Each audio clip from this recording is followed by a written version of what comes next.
समझने की कोशिश कीजिए। आप राजपुरोहित बनने वाले हैं, आपको समाज का सम्मान मिलने वाला है। अगर ये राजपुरोहिती हमारे प्यार के बीच में दीवार बन रही है, तो अभी यहाँ भगवान के सामने मैं वचन देता हूँ कि मैं राजपुरोहिती को छोड़ दूंगा और तुम्हारा साथ कभी नहीं छोड़ूंगा।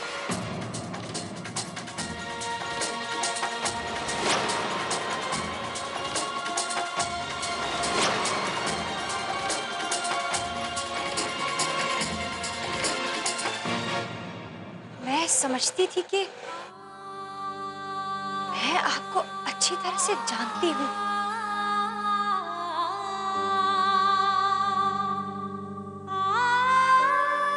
पर आपका ये रूप पहले कभी देखा ही नहीं।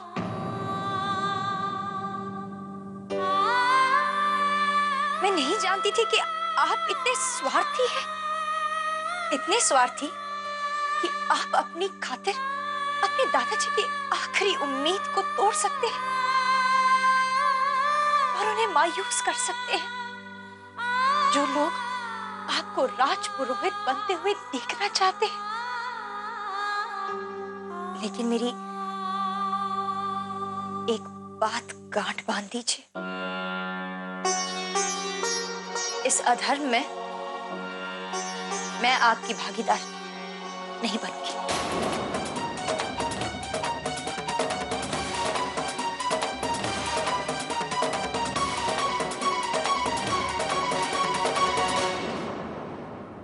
क्यों कर रही हो ऐसे? हमें अपने लिए नहीं, अपने अपनों के लिए जीना है।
जागे सोए नैना,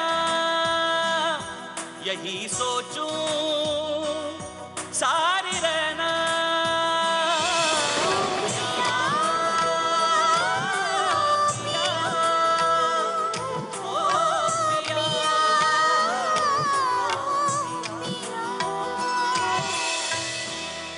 वही कहा सर कि इसने नाक कटवा दी है, और तुमको क्या लगता है 100 बार एक बार ना 100 बार बोलूंगी।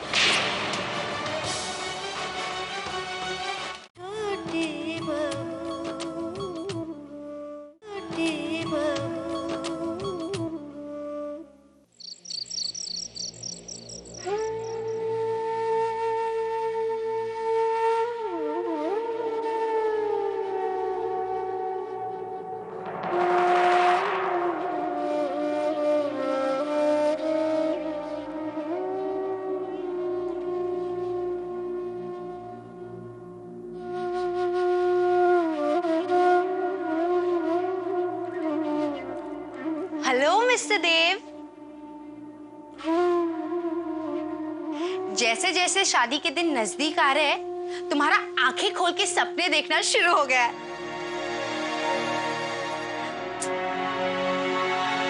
ओए हेलो, मैं तुमसे बात कर रही हूँ। राधिका से शादी क्या हो रही है? तुम तो मुझे एटीट्यूड दे रहे हो। ये तो वो बात हो गई, हाथी के दांत खाने के और दिखाने के और।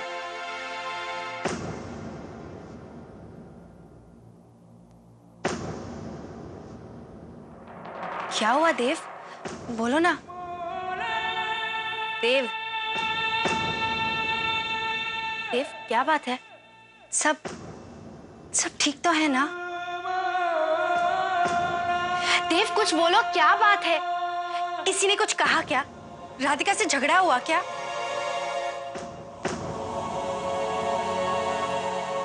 देव कुछ बोलो ना।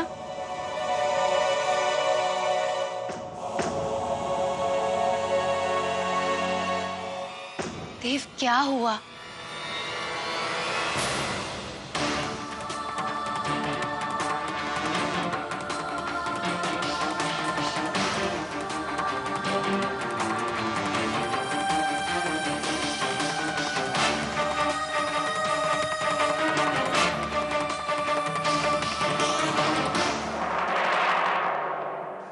इतिहास को दोहराने मत दीजिए बाबूजी। 22 साल पहले देव की मां संस्कारों की बलि चढ़ी थी और आज देव राधिका। इतने सालों में कुछ भी नहीं बदला बाबूजी। धर्म कभी नहीं बदलता मछली बहू। ये तो परंपरा होती है जो सदियों से आगे भी टिकी रहती है। गलतियों को दोहराना कैसी परंपरा है बाबूजी? आपको क्या लगता है राधिका के बिना देव एक अच्छा राजपुरोहित साबित हो पाएगा? नहीं, कभी नहीं। वो दोनों एक दूसरे के पूरक हैं। उन दोनों को अलग कर देंगे तो आपको बस दो अधूरे इंसान ही मिलेंगे। समाज जो चाहता है। हमें किसे सच मानना चाहिए बाबूजी? समाज के संदेह को या फिर उस बात को जो हम सब जानते हैं सच है? अब इन बातों को करने से कोई लाभ नहीं। जन्माष्टमी से पहले हमें देव के लिए दुल्हन ढूंढनी होगी, क्योंकि उसके 23वें जन्मदिन पर उसका राज तिलक होगा। आपको क्या लगता है बाबूजी, देव किसी और से विवाह करने के लिए राजी हो जाएगा? उसे तुम मनाओगी मछली बहू। मुझे क्षमा कीजिएगा बाबूजी, ये मुझसे नहीं होगा।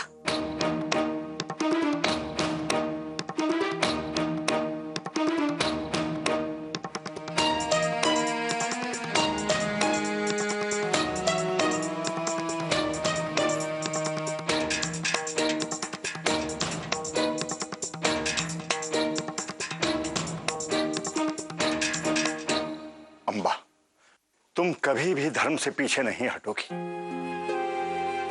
जाओ और देव को धर्म की सही दिशा समझाओ, उसे श्रेष्ठ राजपुरोहित के कर्तव्य समझाओ।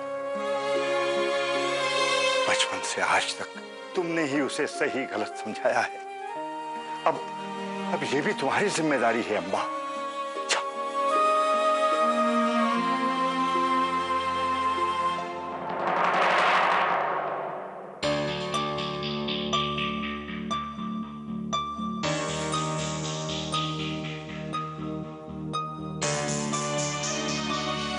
ये आप क्या कर रहे हैं दादाजी? कान्हा को राधा से अलग कर रहे? यही रीत है बरखा बेटी। भगवान श्री कृष्ण को भी राधा से धर्म के खातिर अलग होना पड़ा था। वृंदावन छोड़कर मथुरा आना पड़ा था। हाथों से मुरली छोड़कर सुदर्शन चक्र धारण करना पड़ा था। भगवान श्री कृष्ण के हमने कर्तव्य का जो क्षण उस समय था, आज देव के समक्ष कर्तव्य का वही क्षण है।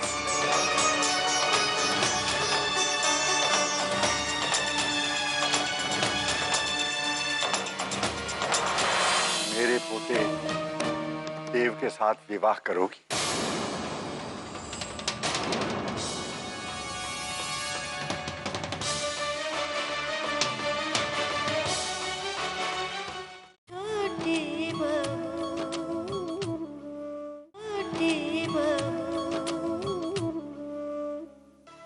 बचपन के ब्याह की वजह से ही तो सब परपंच हो रहा हुआ है।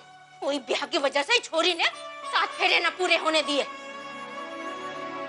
अरे रोहन बाबू के साथ ब्याह ना हुआ था, पत्नी ना बनी थी, तो भी चल दी मटक के। क्या सोचा था छोरी कि कजुद्दीन उनके साथ ऐश करेंगे, याशी करेंगे, फिर बोल देंगे कि नाना मोरा तो ब्याह हुआ ही ना, मोरा ब्याह तो किसी और के साथ हुआ है। पति ना हुआ, शरीर का मैल हो गया, लो जब मन कर लिया झाड़ दिया, हो गया काम। काज गिरे, लोग गलत ना कहे हैं कि छोरी ने बच्चलन वाला काम किया है। कंजड़ियों जैसा काम किया है तूने। अरे सुनाई दे रहा है शरीर पे असर वसर पड़े कि ना? चलो की माँ, तोरे जैसे पत्थर दिल औरत कभी देखी नहीं मैंने। चलो की माँ, क्या गलत कहा मैंने? बोलो मको, क्या गलत कह दिया? तुम्ही चोरी की वजह से पूरी आखिरी चोरी, पूरी चंदा के लिए कोई रिश्ता लेके ना आवेगा अभी घर में। बचपन से लेके आज तक की चोरी पे तुमको रत्ती भर भी कमी नजर ना आई है। वही कहा सर कि इसने नाक कटवा दी है। और तुमको क्या लगता है 100 बार एक बार ना 100 बार बोलूंगी।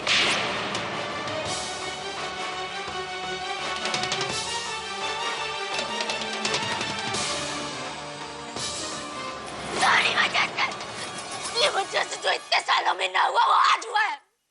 तू कभी सुखी ना रहेगी, कभी ना।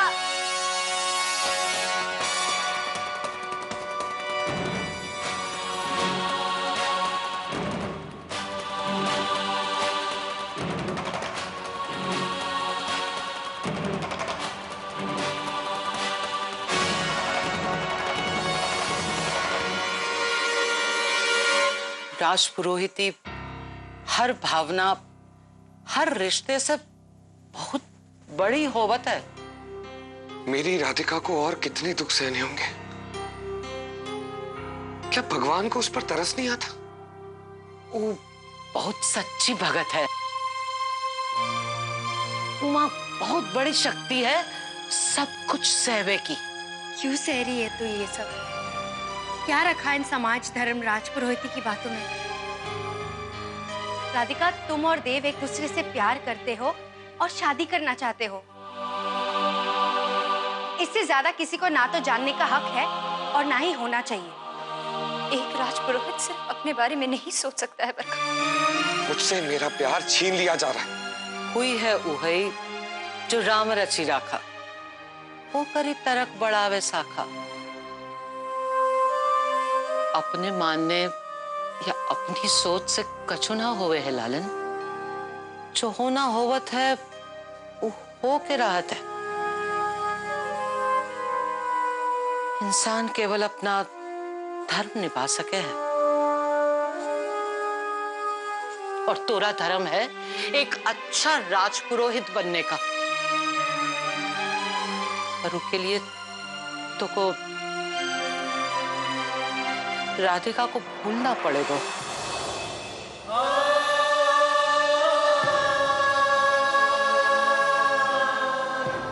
जन्माष्टमी के दिन उही तिथि को तो को किसी दूसरे से ब्याह करना पड़ेगा लालन।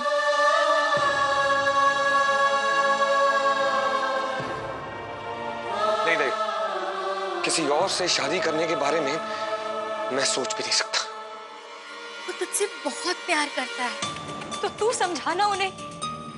राधिका, जिस बात को मैं ही ठीक नहीं मानती उसके बारे में किसी और को समझा के क्या करूं? तू मेरी मजबूरी क्यों नहीं समझ रही है? मेरी जगह अगर तू होती तो तू क्या करती? मैं दुनिया इधर की उधर कर देती, पर अपने प्यार को अपने से अलग नहीं होने देती। मैं अपने प्यार को अपने से अलग नहीं कर सकता ताई। राधिका के बगैर मेरा कोई अस्तित्व नहीं।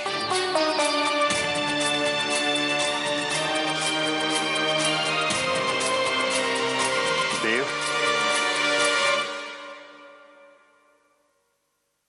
मेरे साथ चलो, मैं तुम्हें कुछ दिखाना चाहता हूं। उसके बाद जो चाहे करना, मैं तुम्हें रोकूंगा नहीं।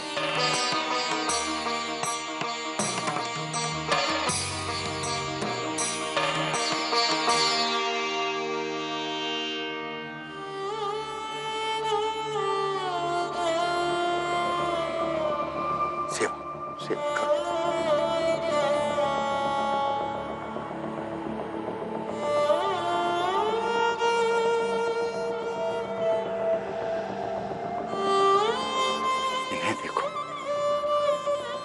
उन्हें देखो, जिसकी बच्ची बीमार है वो जानकी है। छोटेपन में बेचारी विधवा हो गई। 2 छोटे छोटे बच्चे हैं उसके। जानते हो उसके साथ क्या हुआ? 2 परिवारों की लड़ाई में उसका पति मारा गया और उसके कुछ दिनों के बाद इस बेचारी को साहूकार ने इसके घर से निकाल दिया। उसे देखो, इसके 2 बेटे थे। छोटा बेटा अंधा था बेचारा। बड़े बेटे ने छोटे बेटे को घर से निकाल दिया, सारी संपत्ति हथिया ली और कुछ दिनों के बाद इस बेचारी बुढ़िया को भी सड़क पर ठोकरें खाने के लिए छोड़ दिया।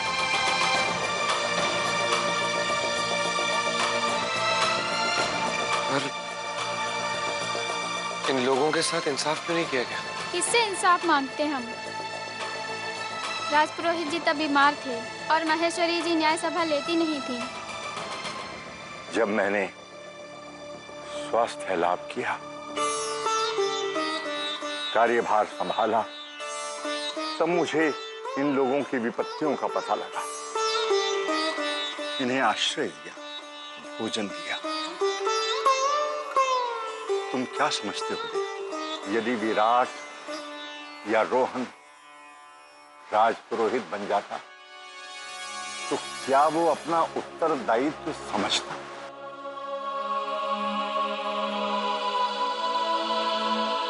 मैं अब अधिक दिन जीवित नहीं रहूंगा देव। यदि तुम राजपुरोहित नहीं बनोगे तो इन सब लोगों का भाग्य अंधकार में डूब जाएगा। विराट और रोहन केवल अपना स्वार्थ पूरा करेंगे। इन बेसहारा, गरीब, लाचार लोगों की मदद नहीं करेंगे।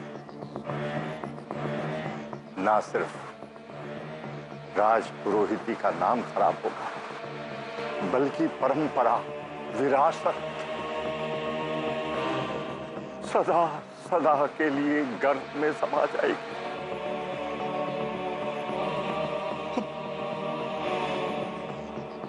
केवल तुम ही अपने हाथों में लेकर संभाल सकते हो बेटा।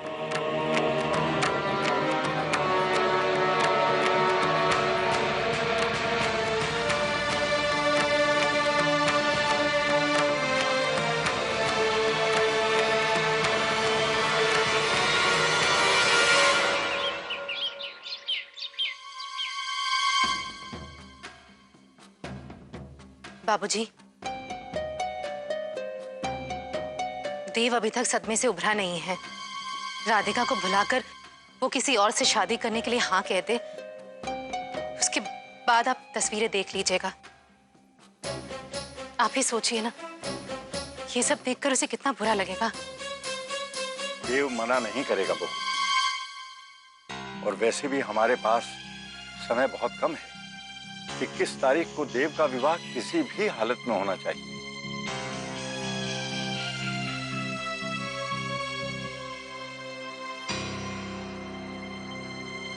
आपने बुलाया था दादाजी?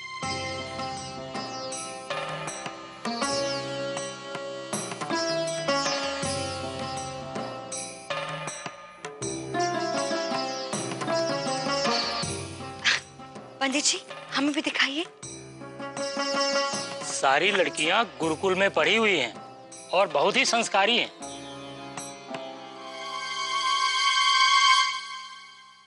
लीजिए पंडित जी, नाश्ता।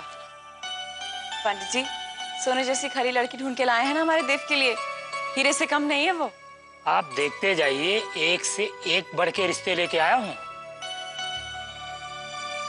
बोलो भला, हमसे तो किसी ने पूछा ही नहीं। वैसे दादाजी, हमारी एक ममेरी बहन है जिसका नाम है कामिनी, बहुत गुणवंती है।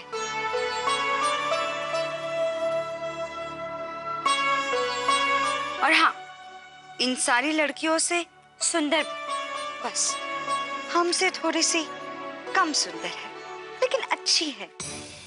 बाबूजी, मैं मोहिनी की ममेरी बहन से मिली हूँ। बहुत ही अच्छी लड़की है, आप एक बार मिल तो लीजिए। बहुत संस्कारी है, बड़े बड़ों का बहुत आदर करती है और बातें तो इतनी प्यारी करती है कि बस। ये सारे गुण राधिका में।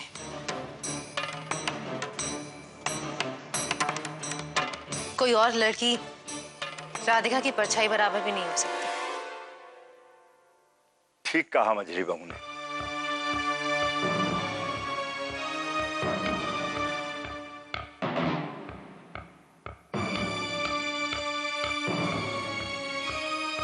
या फिर उसमें जो राधिका की परछाई हो। बरखा,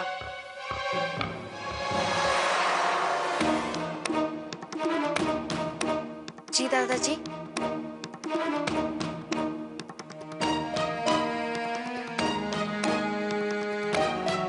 मेरे पोते देव के साथ विवाह करोगी?